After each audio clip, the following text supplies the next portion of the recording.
So hey, we're gonna paint Astarion from Baldur's Gate 3 today.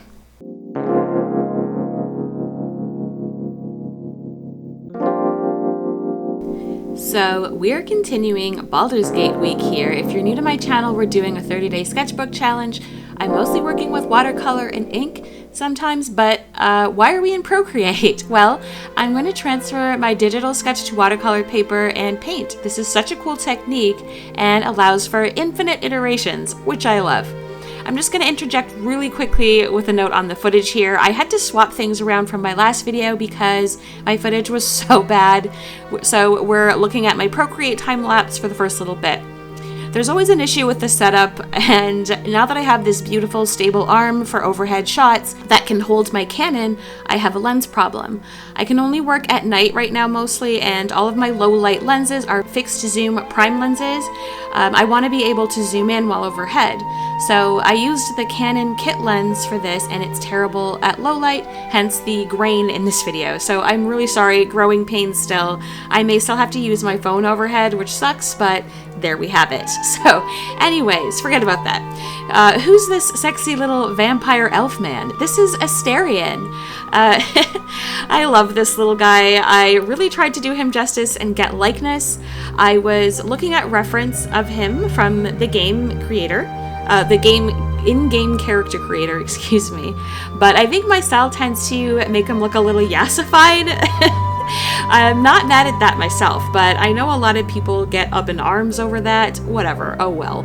I really wanted to give him a different hair vibe, and I had all these amazing references from Pinterest, of course, but honestly, his pompadour swirl hair is so iconic, and my style was coming through very strong here, and I didn't want him to be unrecognizable. So pompadour swirl hair wins in the end. As we can see here, I love this sketch. Like, honestly, the sketch looks better than the painting final. He's definitely going to get a digital treatment, so will Talvia. Anyways, Astarion definitely grew on me as a character. He's definitely more of like a gray, morally gray kind of character that is open to, let's just say, alternative methods to solving the problem at hand. So my character, Talvia, also wants to keep all the options open, not to close any doors as much as possible, but also tries to help people where possible as well. Like, she skews on the good side like Gale, whereas this little Babel tends to skew baddie, and I love it. It balances things out. I tend to struggle with wanting to see all the options and everything that the game has to offer, but also play a specific type of character. I honestly think it's easier to play a role with your character the second or third playthrough, so we're not even that far ahead yet. I'm literally still in Act 1, I believe, so forget it. Like, I'm still in the very beginning. I am finding the romance options are popping up a little early for my tastes in some cases, and then, I don't know, not early enough in others. Maybe I'm locked out. I don't know. I'll just say that. I really like to keep all my options open in the romance option phase until later, and I don't know. I just wish it wouldn't spring it up on you right away just because you're nice to somebody. It's kind of like, I got a little bit of a Mass Effect 1 vibe, like, ugh. Anyways, yeah, so let's get on to the art. That was a little bit of fun about Baldur's Gate, but I don't want to spoil too much and get too much into it. So we'll just get into the painting now. I think you saw me earlier, I was tracing on my iPad and using it as a light pad. This works really well. You just have to, basically, you need to just go into your accessibility settings, and then there's a setting within accessibility called guided access, and you can go in there and lock your screen. So I just take a screenshot of my drawing at the size that fits under the paper, and then I lock the screen and trace over top. It works great, and then we get to this lovely watercolor stage. I had a bit of a struggle with this. Essentially, every time I filmed, I like messed something up, and then I just would stop filming and noodle on it and be like, oh, I'll just do another one later. And then it would get good again, and I'd be like, oh, let me just try and save it. And then I would start filming, and then I would screw something up again. So the camera was like messing with me mentally, and I was like just making a mess here. I used a lot of white gouache to fix his face, and I will just say that, and I have said this again before, I think in my first video, with watercolor specifically, tools and materials really do matter. And if you don't have paper that works well, it is just going to give you a really hard time.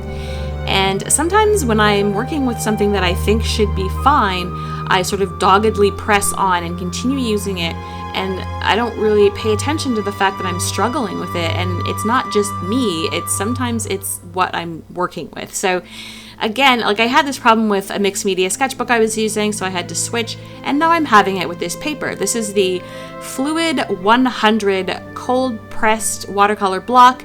There's some more fancy words in there that I forget because I'm not looking at the sketchbook right now, and the block. It's 100% cotton, and it's still bad paper. I'm just gonna say it, like, right out.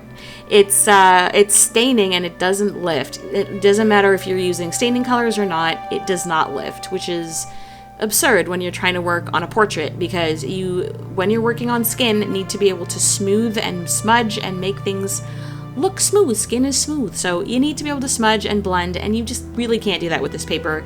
And I struggled with it for the last time. I'm not going to use this anymore for portraits. I may use it for other things, but it's just not going to work for what we're doing here.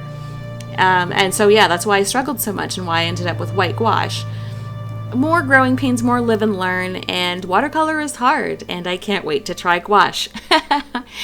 So we'll just get into my disclosures here. If you found me through this challenge, I also do digital art, as well as I'm building a print shop business. So you will also see that kind of content on the channel going forward, as well as a little bit of world building sprinkled in. Also, I will be returning to uploading once a week every Friday once this challenge is over. If you're liking watching me bumble through watercolor, make sure to hit that like button. If you want to follow along and tune in, maybe consider subscribing. And also, if you have any art supply tips or anything like that, I would love to hear it.